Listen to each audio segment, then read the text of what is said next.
Gulf of Siam near the equator lies a Malayan peninsula. Pictorially, it is the garden spot of the world, but a garden over which nature has placed a sign, and that sign reads, "White man." Exotic shrubs and vines cling to one another with tenacious fingers to obstruct his way. Ferocious animals and slithering monsters that crawl upon their bellies. The heat, the fever, the poisonous death that lurks in the bite of one mosquito. All the dips the jungle arms herself to repel him are to the white man a challenge, incentive. He wants to unveil the secret that is so viciously safeguarded, to photograph it and bring it back to his fellow men. The success of the white man depends upon the loyal cooperation of the natives. And Mr. Schenck dedicates this picture to the Malayans and Siamese who were so faithful and fought shoulder to shoulder with him and who had the biggest share of the dangers. This photoplay is authentic in its locale and real in its action. In its making, we owed much to the assistance and aid given by His Highness, the Sultan of Perak, Sir Alang Iskandar Shah, Raja Razman, and Siamese advisor, Persat Sukhum. Highness, Sultan of Perak, FMS, Sir Alang Iskandar Shah.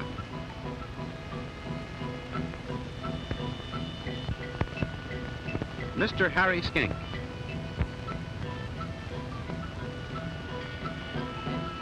When after weeks of preparation we were ready to start upon our journey into the jungle, His Highness the Sultan, great luck. For the first time in his life, he consented to be photographed by a motion picture camera.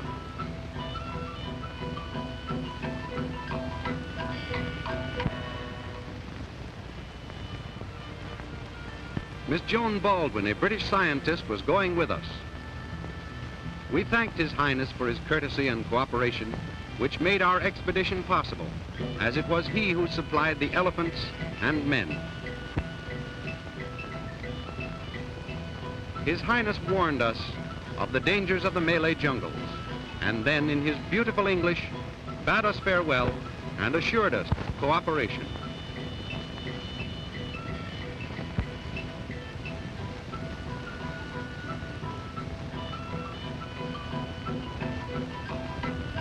Captain Lindsay Veers, British J at the Sultan's court and aide-camp to His Highness, introduced us to Badre Tol, who are elephant trained.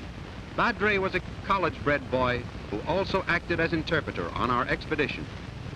Captain Veers was the last white man to bid us goodbye with his encouraging cheerio. We felt ourselves deeply indebted to him for the aid he had given us in arranging the expedition. The little village of Chumpanqua. These elephants and men were specially chosen for us by the Sultan. When we arrived at this jumping-off place, we found everything in readiness for departure.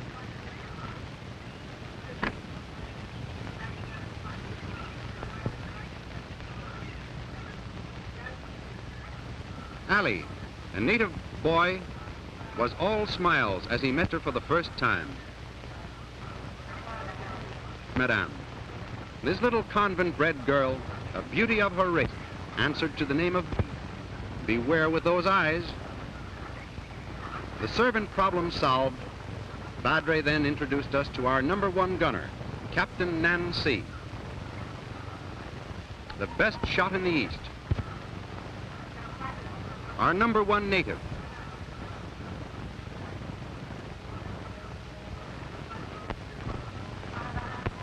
We gave the word to start.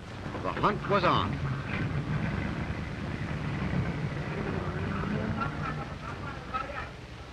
Kau punya orang dulu. Lalu ambil 200 depan kita. Jalan lekas-lekas sedikit.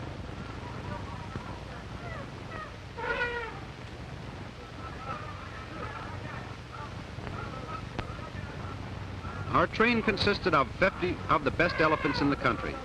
These animals are the passenger. Their burdens are all human ones. Our supplies and other necessities had been started on ahead, C, who was to meet us at the main camp, which was 4 weeks away. Slowly the train wended its way down the road leading to the jungle, defying the man-eating tiger, the lordly wild elephant, and the deadly python lying in its path. We were going into a strange new world with strange new laws.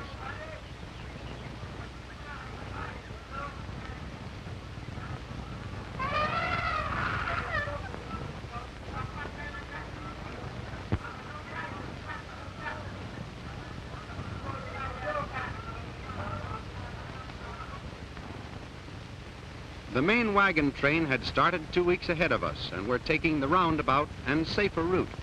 There were 64 carts and other conveyances in this train, drawn by oxen and water buffalo. The little fellows are oxen, the long horns are the buffalo.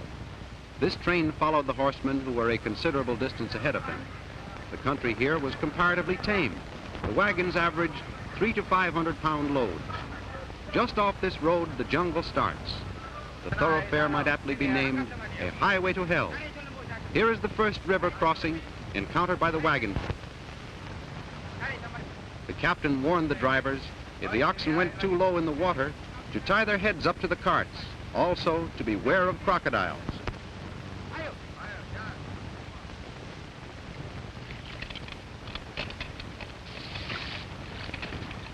And they said they had sent carts over the safer route. In order to get safely across, the carts had to be lightened, and each cart made 4 or 5 trips across the river.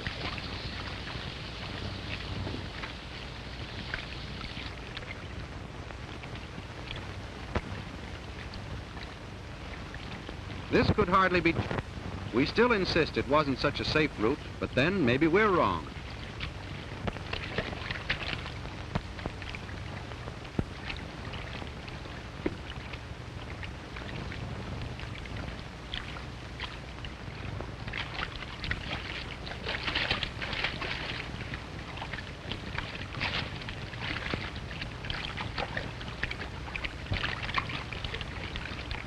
Well, they made it.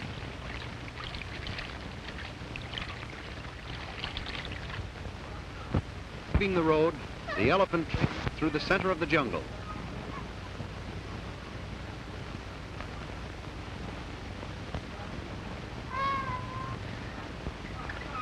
Here's a jungle scout ready to cry a warning, while other busy sentinels started climbing to higher perches for better observation.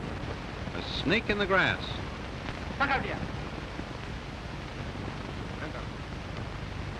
the size of the snake seemed to make no difference. We were used to Hollywood snakes, but this was the real. Notice that he will not allow the python to get a double turn on his hand.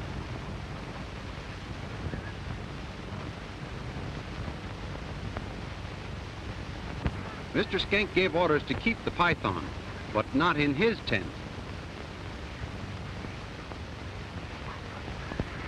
Wild beasts are not the only danger have fallen victims of the fatal jungle fever.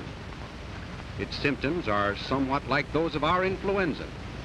Miss Baldwin was the first to be taken, and in the excitement we didn't realize her danger, but she was too good.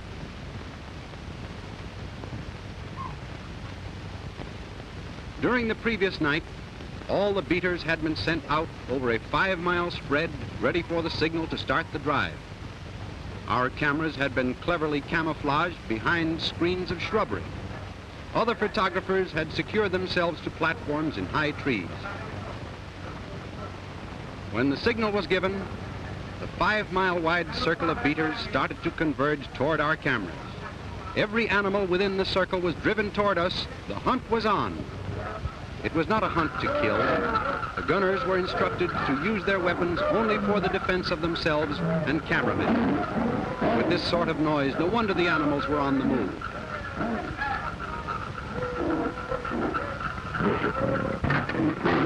Ah, another of our stars.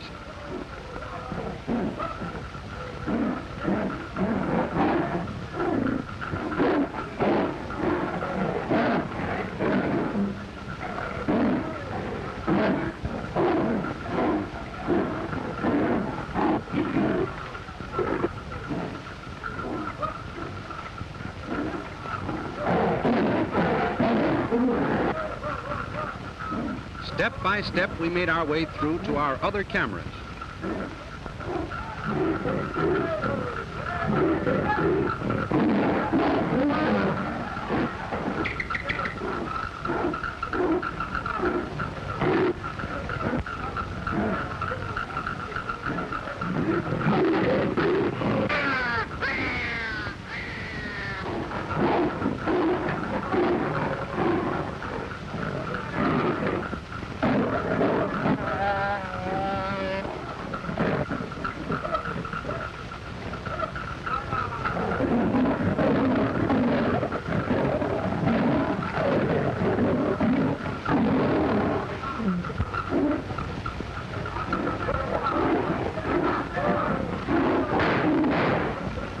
The boys after a real man killer.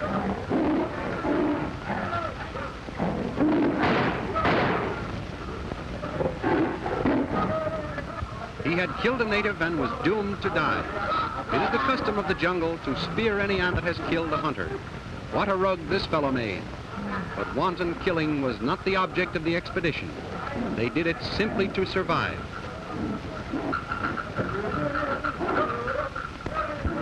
We followed our native beaters, driving, constantly driving.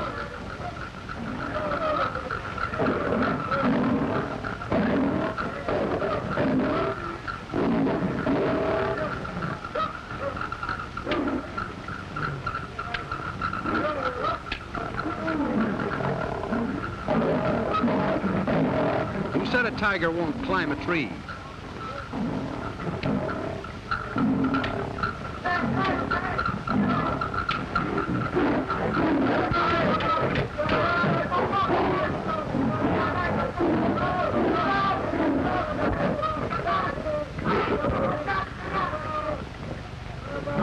The cameraman is up there.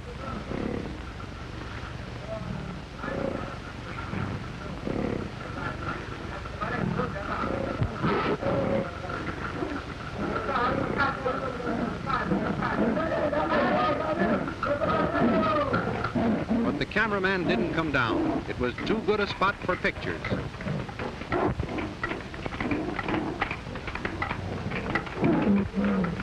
There's a python. He got a native, and an inhuman struggle was on. If he could only break the hold the python had on the tree, he would be safe. He'll shake him off. There he goes. He did it.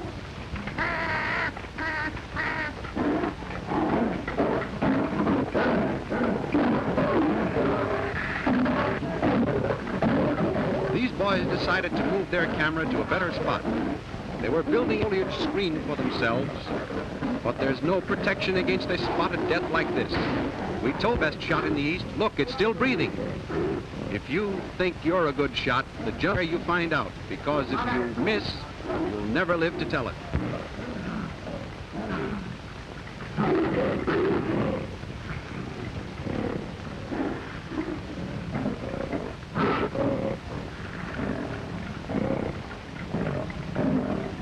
We were watching a cameraman prepare to get a panther.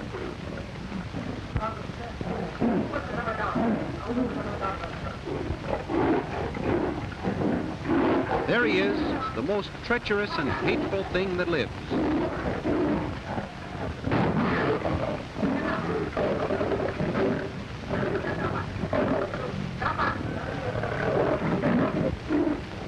While this was going on, we kept advancing.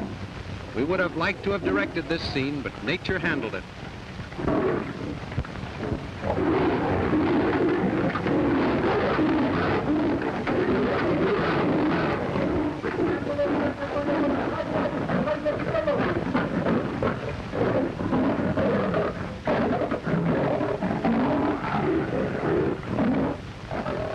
Boy, this is going to be good.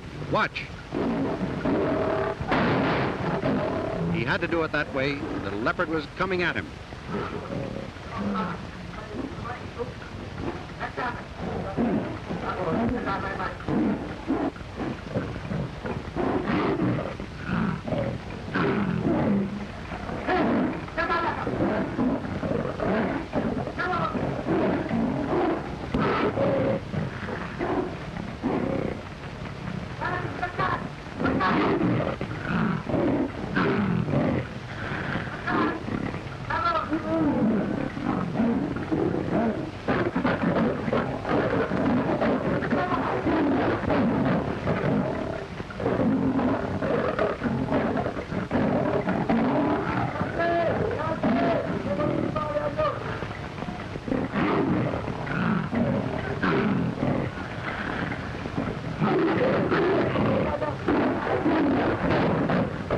He was going for the captain.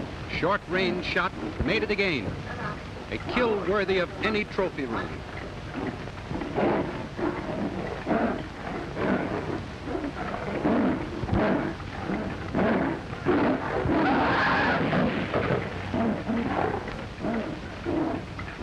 The captain rushed to his friend's side, but the man was badly clawed and injured and had to be removed to the rear for treatment. We almost had to establish a hospital that day.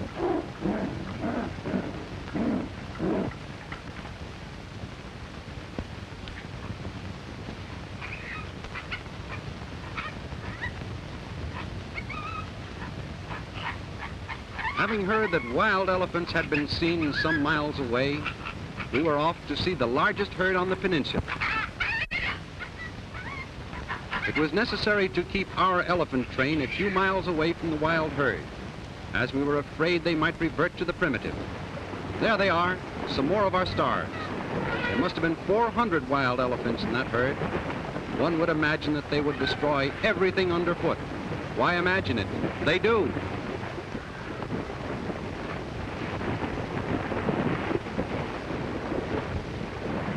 The entire valley below us was filled with elephants, one of the rarest sights upon which a hunter can gauge.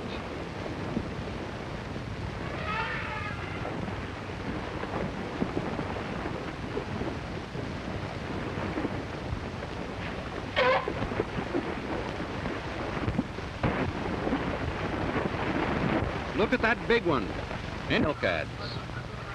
But there were no contented cows in this stretch of God's country.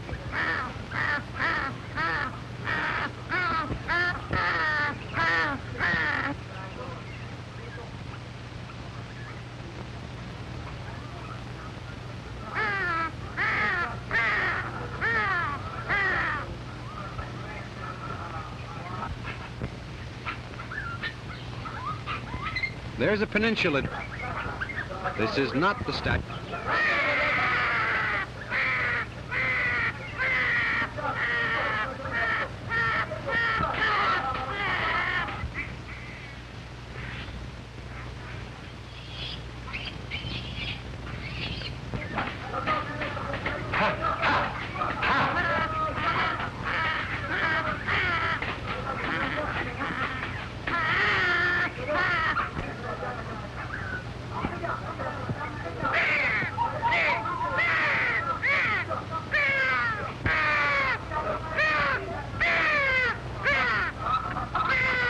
A white gibbon.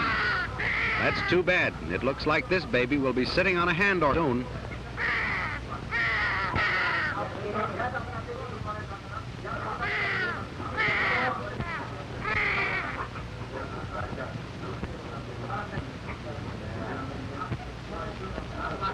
Go.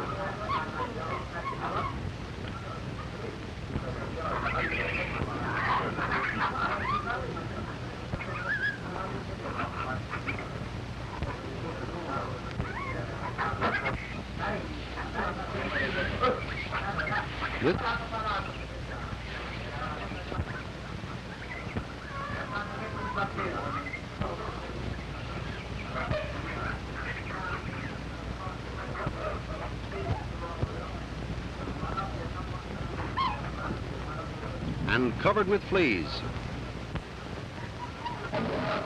Oh no, not our leading man, but our...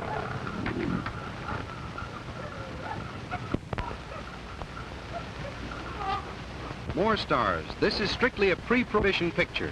A ton of pythons that never came out of a bottle. Crawling masses of galvanized muscle, those most ruthless killers. They were ever present. We never knew when to swallow their victims whole, some stretching their gaping jaws to 9 or 10 times their normal size. They are the real jungle terror.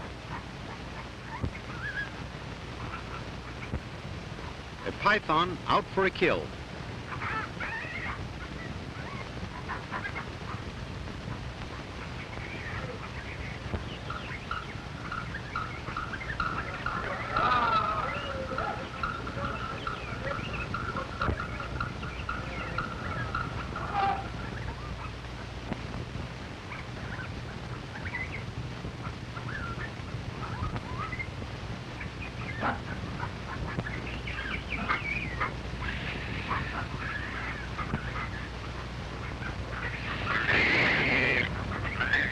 Just one of life's tragedies as they take place in the jungle. and every monk in the vicinity knew that only a miracle could save him.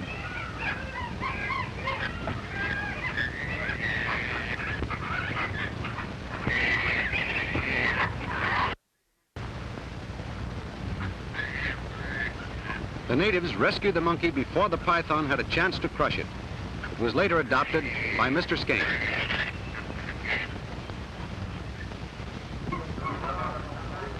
We arrived at our main camp to find that Captain Nancy had preceded us and, as per schedule, had everything ready for our reception. We had been traveling for 2 weeks, during which time we had been constantly fighting the malaria mosquitoes, which are more dangerous to human life than the tiger or leopard. This camp was in the heart of the tiger country, and it was necessary to be constantly on guard lest leopards, tigers, and panthers devour our bullocks and Chinese ponies.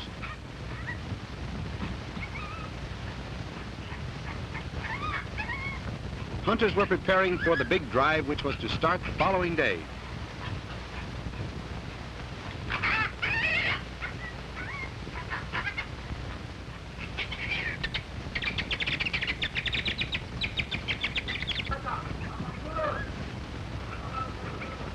Other native hunters were kept busy supplying. No easy task, as hundreds of pounds were needed weekly.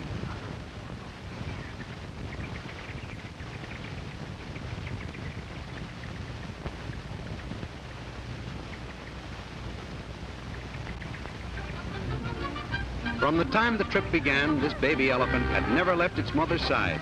He was having a dickens of a time.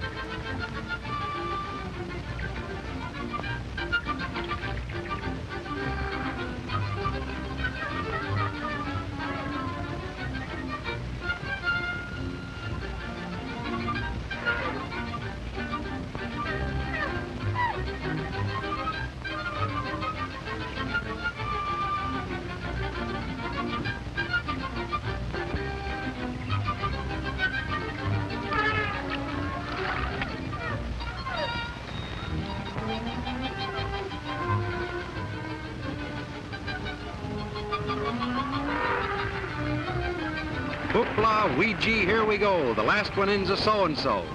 Maybe the water was a little too cold for his oriental blood, or possibly he just felt a little modest. Come on, Ma, give a fella a push, will you? Hey, Ma. Gee, Ma, you're a lot of help.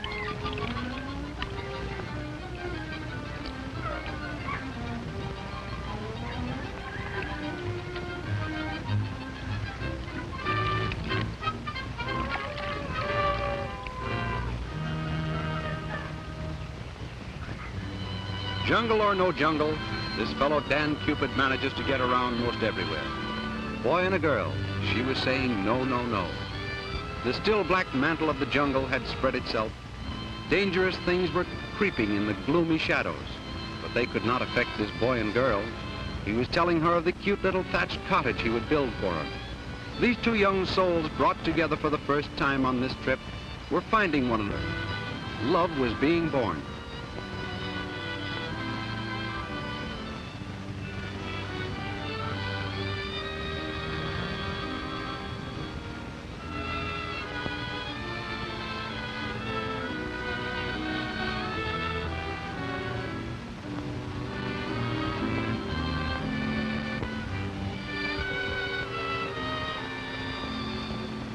Specimens of the deadly king cobra. These natives said they would get us some, and they did. From tree to tree they went, collecting this choice assortment of concentrated homicide. They had an uncanny control over these, the deadliest of snakes.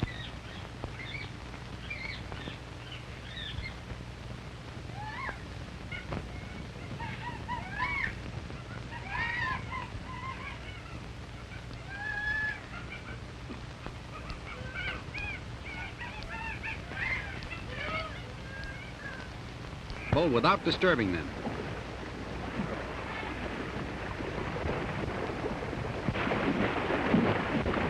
Our natives had circled around to drive them toward our cameras, which, by the way, were more effective than binoculars. As the natives in their little boats drew closer, the animals began to sense a danger and started to stampede toward the end of the valley where our cameramen were stationed.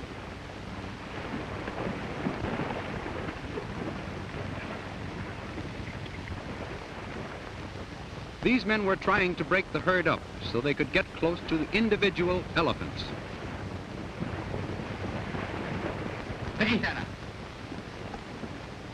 The captain tried his hand at being a cameraman.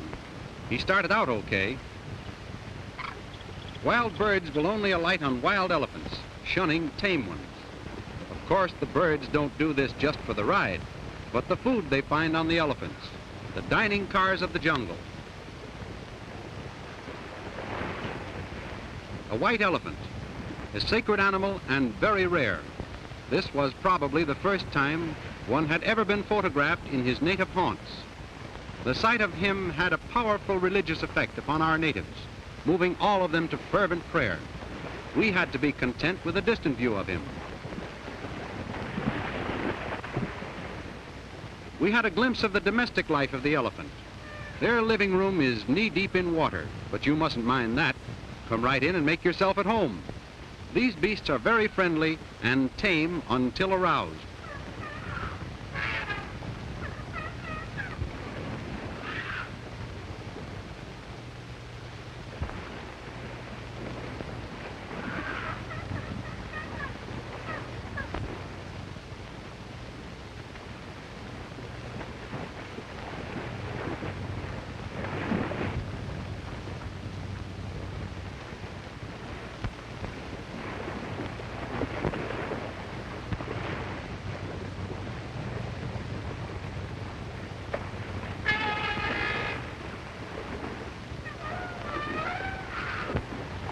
It took nerve to do this.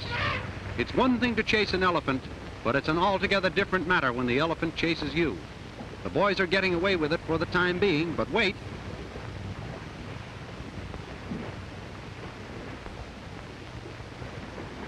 A stampede in the making.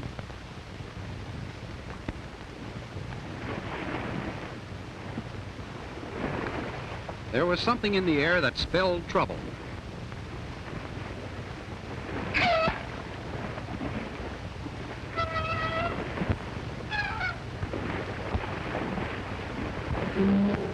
You can drive them just so far, and after that, look out, because when they get mad at you, boy, they're mad.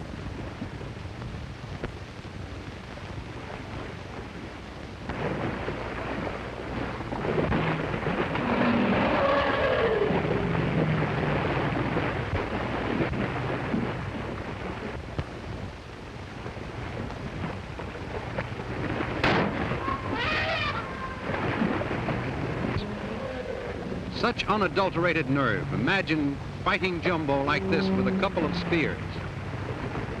Now, if they were riding in an ocean liner, maybe they'd have a chance.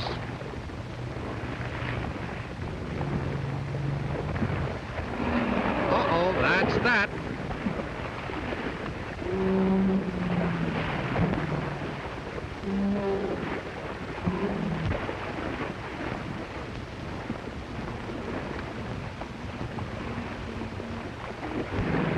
I get it. He didn't want his picture taken. And there goes a $2,000 camera. And we don't blame the cameramen for leaving this lonesome-looking camera behind, but we had 12 cameras on the job.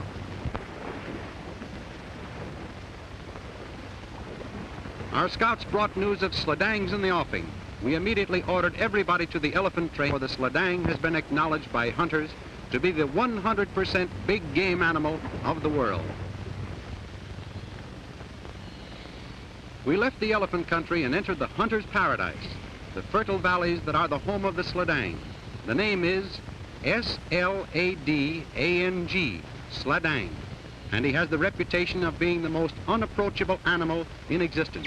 He is as fleet as an antelope, can conquer a tiger, and to make it perfect, he actually thinks. We only hoped we could get close enough to him to photograph him. We left our elephant train some distance from the sledangs, as we could only approach them with the utmost stealth. We had made a 16,000-mile trip to photograph these animals, and there they were. They looked so harmless that we felt like laughing, but they too are stars in our picture.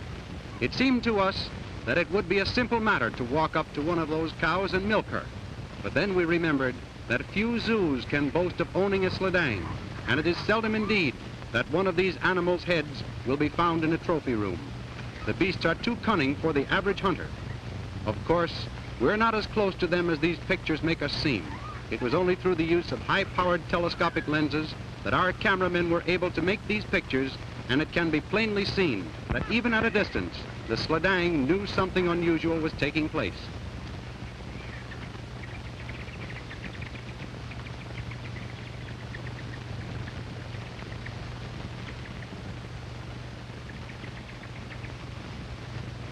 We noticed that the cows kept well in the background, while the bulls stationed themselves at the edge of the bush and kept a sharp lookout for danger. Their sense of hearing is so keen that hunters have given up in despair.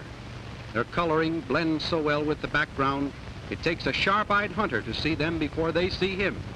They were getting suspicious. It would be a mistake to think they were running away from you and to follow them out into the open country, because if you should, it would be a very good time to find out whether you are an expert marksman, but a very bad time to find out not. Sledangs are tricky. They will sham death to get you out of the bush and then attack you.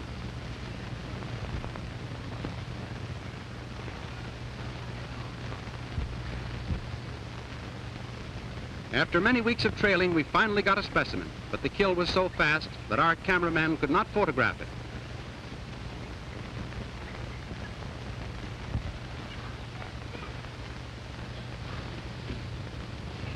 Miss Baldwin was suddenly taken ill, and we were forced to...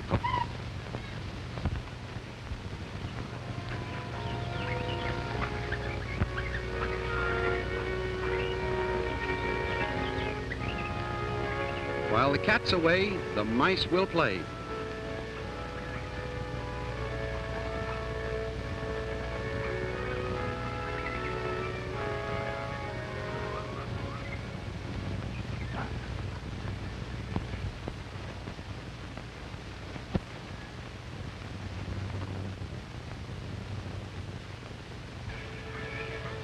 They didn't expect us back so soon, and were they having a big time? And were they in for a bigger one?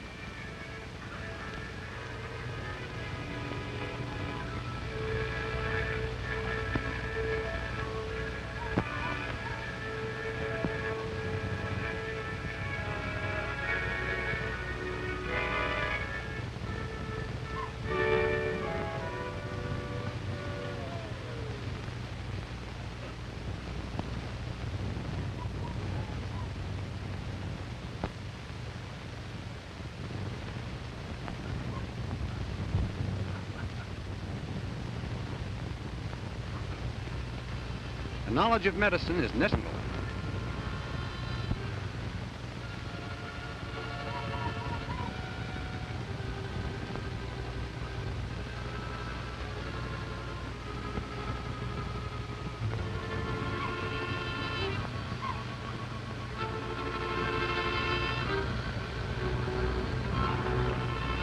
She had fought off the fever as long as she could.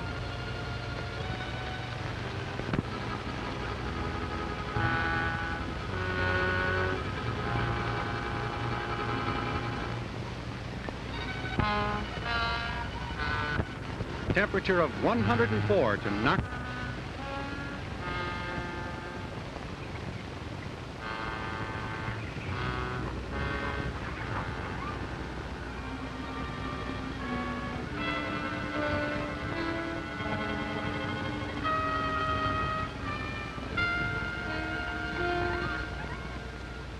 There was only one thing to do.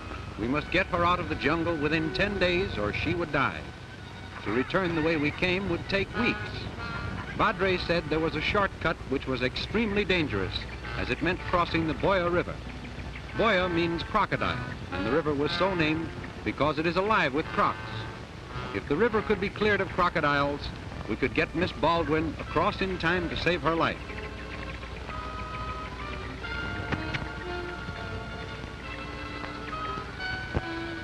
The advance party was ordered to leave immediately to attempt to do this. The method employed in clearing a river of crocs is to have the natives catch as many crocodiles as possible and considerable distance up and downstream from the place at which the crossing is to be made. This attracts the other crocodiles in the river and leaves the ford sufficiently clear of them for a comparatively safe crossing. If anyone should ask you, monks do swim. They were after food in some trees that were surrounded by water.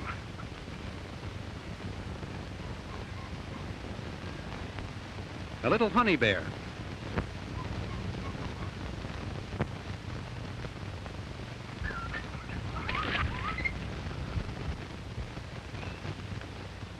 Another star, the star villain.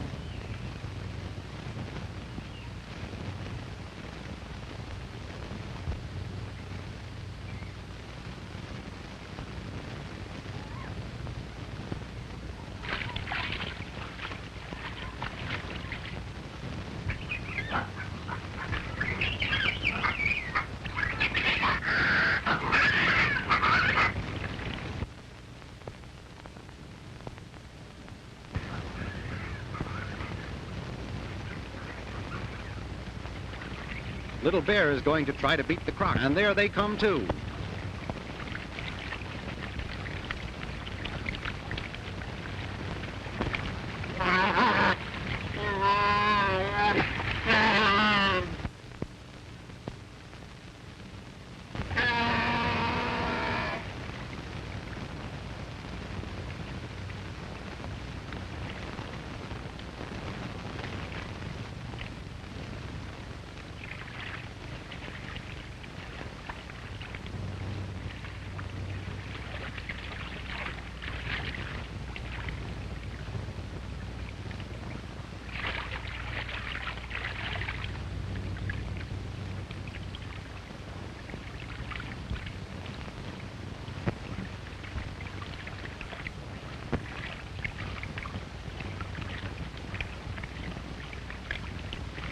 They were going to hook the crocodile. And they did. The boat was being pulled by the crocodile. The intention was to get the crocs exhausted and then to take them aboard and move them downstream.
While the natives carried on an unequal battle to clear the river of its menace, the elephant train was slowly wending its way to the river.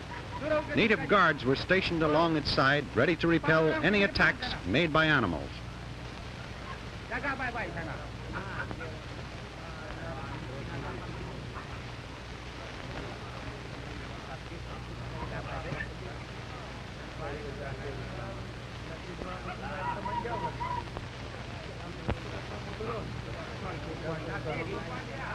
Miss Baldwin is an important person in the scientific world, and we were pushing forward ruthlessly to save her life. Her fever was getting worse every hour.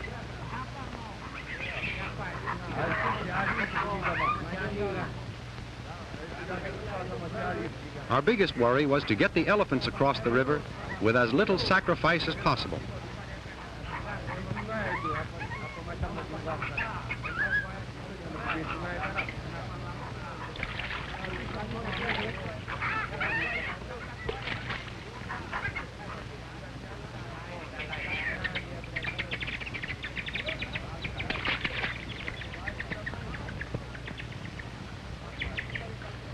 We found that the advance party had not succeeded in clearing the river. Captain Nancy reported many of his men disabled. It was necessary for him to have more men.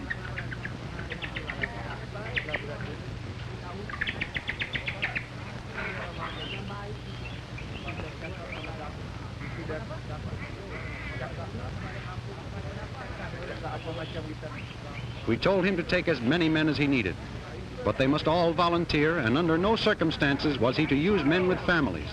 The response of the men was gratifying, and we realized we were reaping the reward of our kind treatment of them, a treatment which they unfortunately have learned not to expect from white men.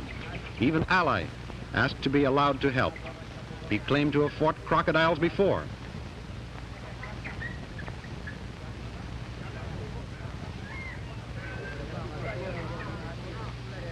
But Badri said no. Ali pleaded that he be allowed to do his bit in saving Miss Baldwin's life. We had grown very fond of this boy, and his plea that he wanted to avenge the lives of the other boys won our consent.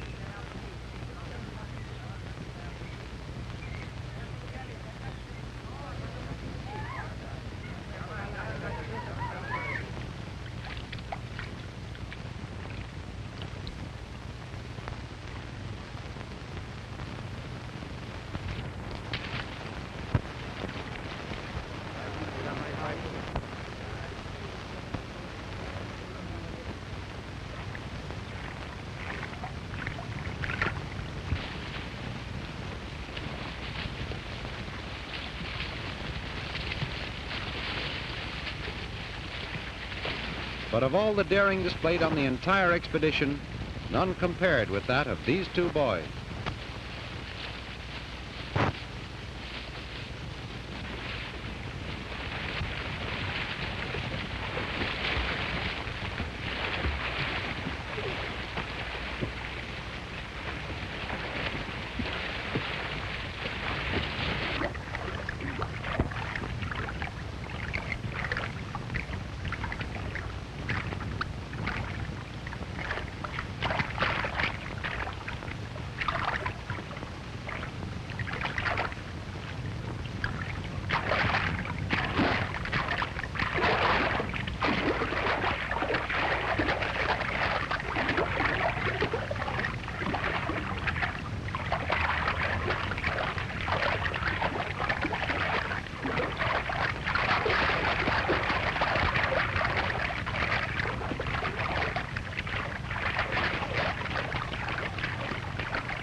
All the men had been rescued and given first aid. Fortunately, we had no casualties.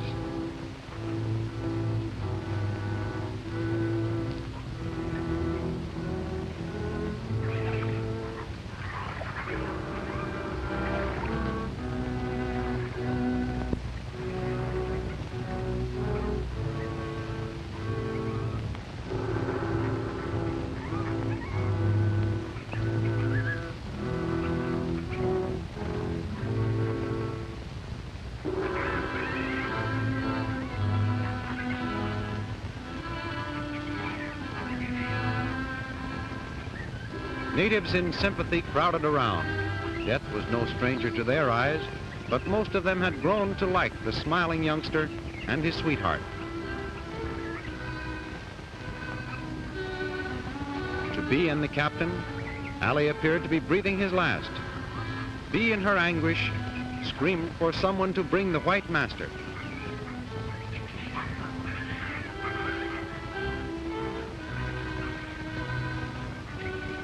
Bee's grief was only a part of the camp's woes. The sick list was growing.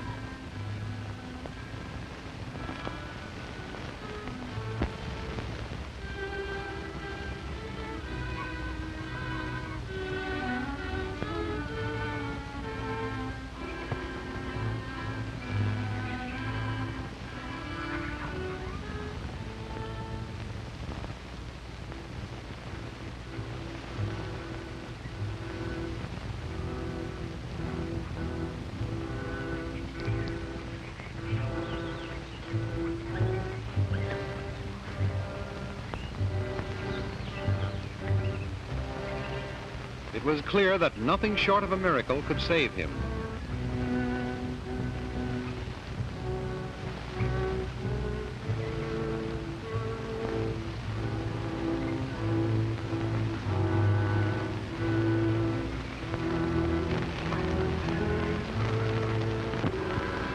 Entirely clearing the river of the crocodiles.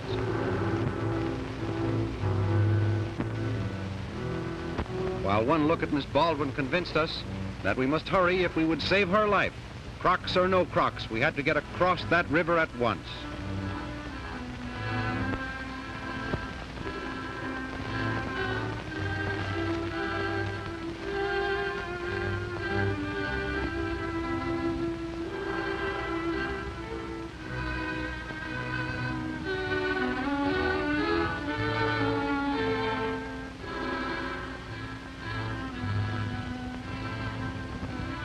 Nothing else mattered now.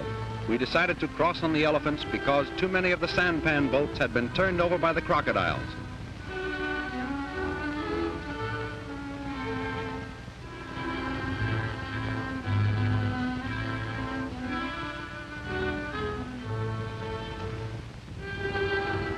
After seeing that all his people had mounted, Badre was to lead the way across, while Skank in the middle was to protect the train as much as it was possible to protect it with a pistol. The other gunners were to protect the flanks with their rifles.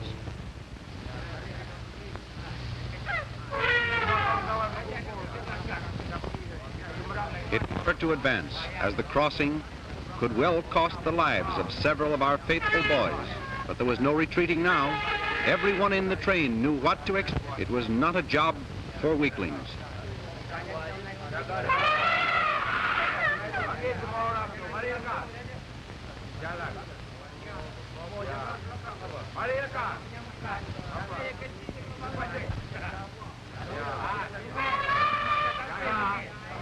There was no doubt in any of our minds that the crocodiles would attack us.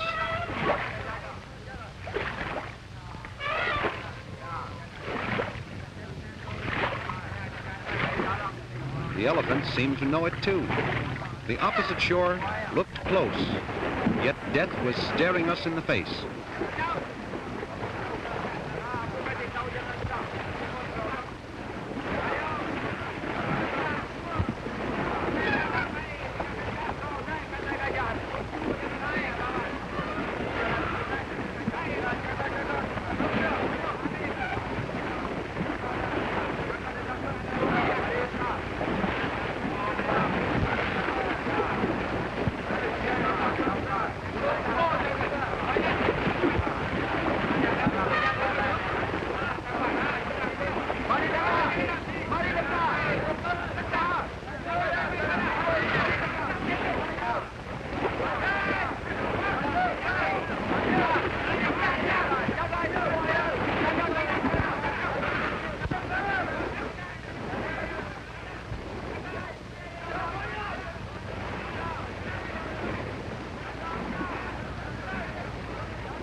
It was a victory of organization over individuals.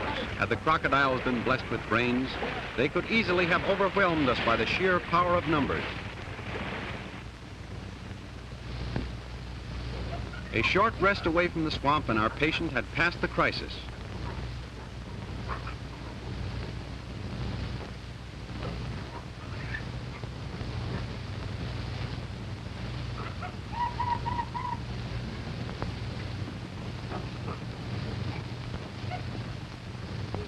It was decided that she had gained sufficient strength to enable her to hold out until we reached civilization again.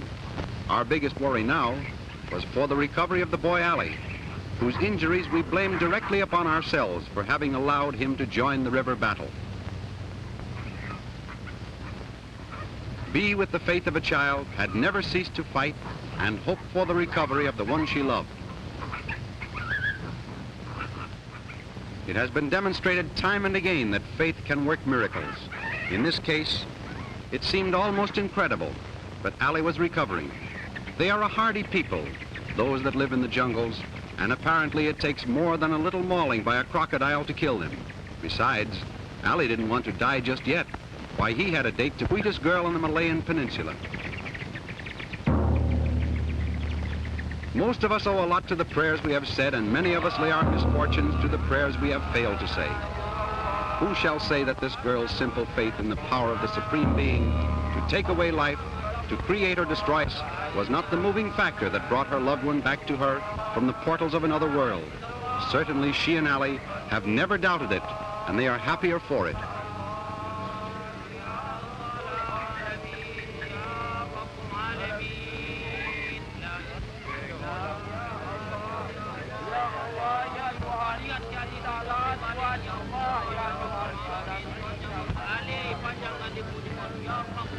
Everyone was overjoyed by the boy's recovery. Natives who would unflinchingly face a tiger's charge turned their heads, ashamed of their tears. But Bee was not ashamed of hers. They were tears of gratitude and joy. Many weary days later, we trundled our way over hills and valleys, dodged the more strenuous country, and at last found ourselves within a few miles of the little village from which we had started. But what a changed little band we were. We had started out carefree and indifferent. We returned somewhat drawn and gray around the temples. We had penetrated to the secret heart of one of the most forbidding jungles in the world. We had fought hand with leopards, panthers, tigers, and pythons, mingled with wild elephants, gazed upon the Sladang in its native valley, braved the heat, the jungle fever, and crossed the Boya River in spite of its thousands of hungry crocodiles. We had a few laughs and many thrills, and we had the memory of which still haunt us. And here were thatched cottages and automobiles and happy smiling people.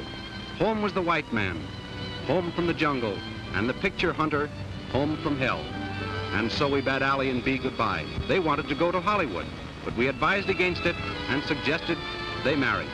But everybody is happy in the thought of our safe return and thankful for the favors of the Almighty who helped us through our greatest difficulties, that we might survive.